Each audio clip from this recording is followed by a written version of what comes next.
I have 80 seconds. Tell Americans what it's like if they don't stand up against this right now. What's coming? It will end up in total control of every facet of your life. They're already bringing in the social credit score that they pioneered in China. They're pairing it with the digital currencies, and they want to make it so that they will track your carbon footprint. They will track your attitudes and your opinions online. They will track everything that you buy to determine whether you're making appropriate choices. They will track where you're tithing, what church you're tithing at, what organizations and ministries you're giving to. It will create a dossier, a comprehensive dossier on every American, which will, of course, be processed through artificial intelligence. And if we don't stop it, it will culminate in exactly what Klaus describes in his book on the Fourth Industrial Revolution, a fusion of our biological and our digital identities that will be impossible to escape from. So I urge Americans in the strongest possible terms, take this threat seriously. It's not going to happen tomorrow, but it's coming down the pike, and we must say no. There's a lot of stupidity with our freedom, but that doesn't mean the government should be spying on you. The thing is, in other countries, they just are. Like in China, they just are. They already have the social point system. Social credit score. Yeah, social credit score. Oh, yeah, yeah. So if you jaywalk and they get a photo of your face, so they have biometrics, they get a photo of your face, they know it's you, you think it's ding, now you can't buy a plane ticket. It's like Black Mirror stuff. Yep. Yeah, it's just like reality. that. Well, they're passing that in the UK right now. In the UK, you need a digital ID to combat, ready for it, illegal immigration. Well, mother, you let the illegal immigrants in on purpose.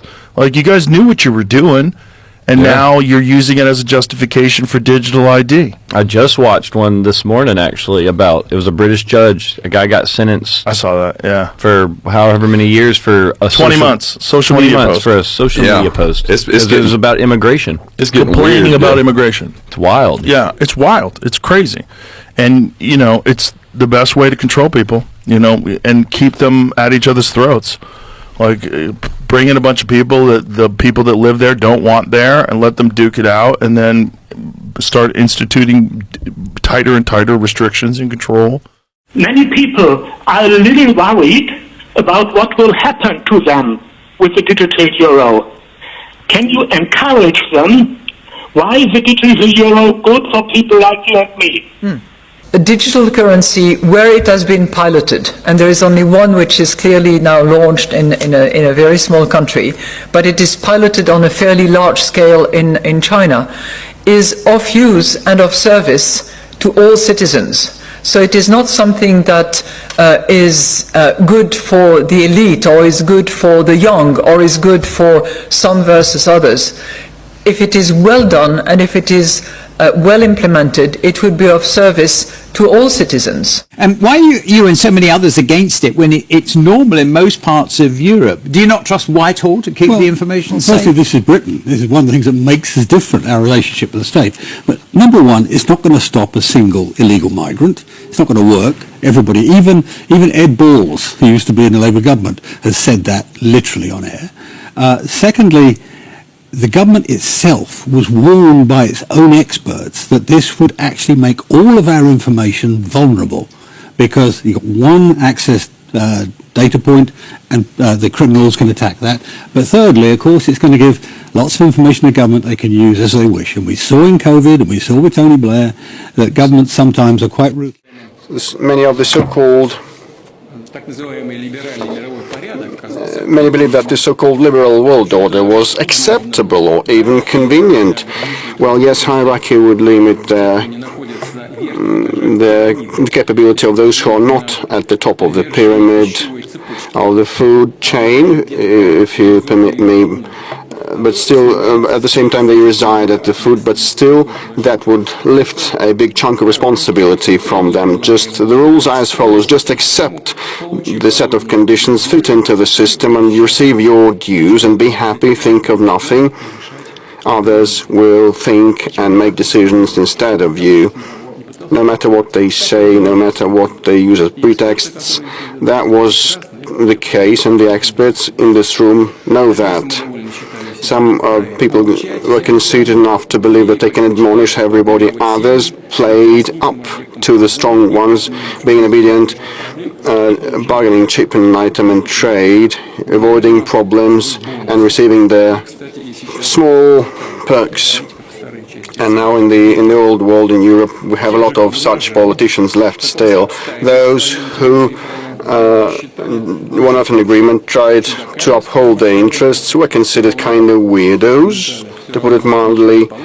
And they were told nothing will come out of that, and so you're nothing against our power, an empty spot. The most recalcitrant ones were educated by the self-proclaimed grandees, and without any scruples, and resistance was useless, they said.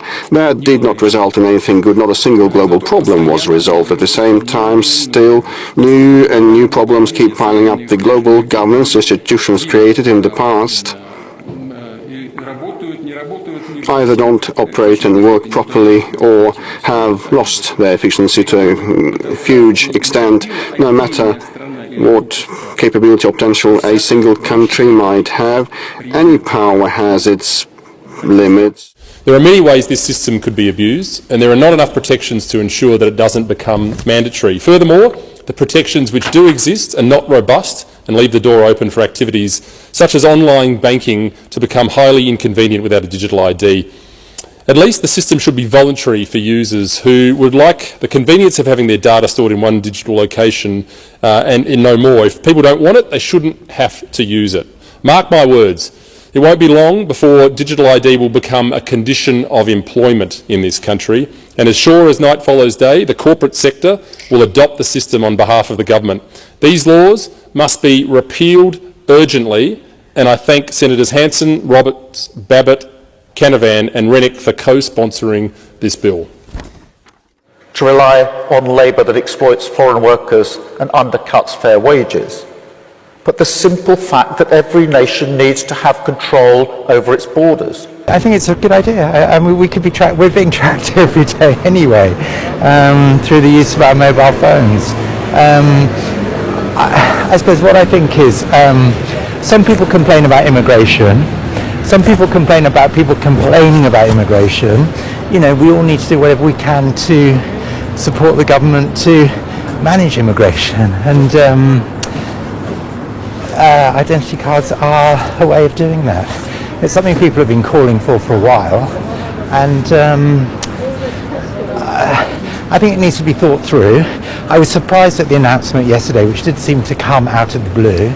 I think people need to be prepared for this, but I think ultimately it's the right thing to do. I just don't see the point of not having them, because we have ID all the time with, you know, driving licenses, often carry our passports around, so yeah, I don't have a problem with them. I mean, I think there are civil liberty concerns about it. I'm kind of worried about how that will be enforced, what people will be forced to choose.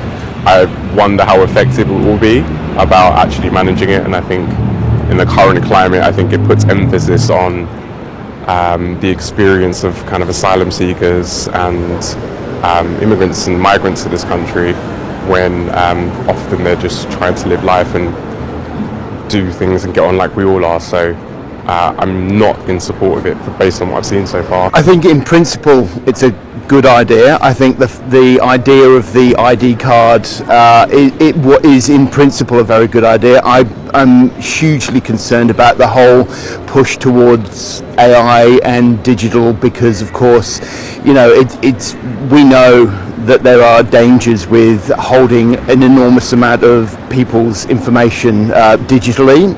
It gets lost, it gets taken, it gets used. We don't know what happens with it, and I think it comes with a huge number of pitfalls. I think it needs to be looked at very, very carefully, because I think there are huge implications. I think there are particular bonuses to it, but I think there are huge implications ethically as well. Well, we had them. I had one. I mean, I had one in the 50s. So it didn't cause, I was only a child obviously then, but it didn't cause any bother then. No, I don't agree with anything Starmer does. Why not? Because he's no good at his job. Why are you against the ID cards? Well, I don't think anything he does is any good. Probably not the best of ideas, because like with anything digital, everything can be changed. So yeah, it's like you look at the way things get hacked, and it's bad enough you can get fake IDs as it is, and with everything online, it just makes things a bit more less human, because you don't get the whole thing of like you're interacting with someone, instead you're interacting with a machine. So these top kind of data protection companies or like these tech firms can't protect people's data. Who's to say that Westminster can do any better, or Whitehall, or whoever it is? Just, it's a bit of a concern and like a bit of an infringement.